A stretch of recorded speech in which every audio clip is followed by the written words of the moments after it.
Interesting case. Young couple మన దగ్గరకు వచ్చారు. ఆల్రెడీ బీటా హెచ్సిజీ 1.5 year అయింది పెళ్ళయి. అండ్ మామ ఇట్లా ప్రెగ్నెన్సీ వచ్చింది అని చెప్పినాక ఫస్ట్ స్కాన్ ఏదైతే ఉంటుందో అది చేసినప్పుడు వాళ్ళకి లోపల చూస్తే మొత్తం ముత్యాల గర్భిణి అంటారు.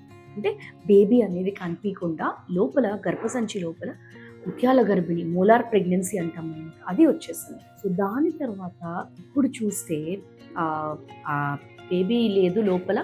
ఏంటి మ్యామ్ అది అంటే, ఇట్లా వచ్చింది, మీకు కొంచెం ప్రాబ్లం అయింది అని చెప్పేసి క్లీన్ చేసేసాను. సో క్లీన్ చేసిన ఎగ్జాక్ట్ 2 monthsకి correct medicines, folic acid, vitamin D, multivitamins and egg quality and sperm quality improve అవ్వడానికి కొన్ని మెడిసిన్స్ పెట్టిన కొన్ని రోజుల్లో మాత్రమే మళ్ళీ కూడా వాళ్ళకి ఒక న్యాచురల్ ప్రెగ్నెన్సీ వచ్చింది మన దగ్గర. ఇప్పుడు she is about 6 weeks.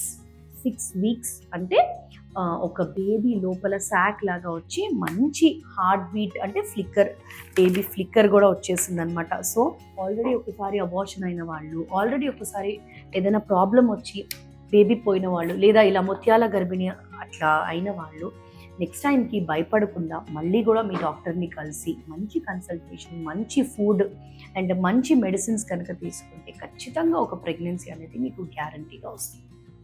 So all the best.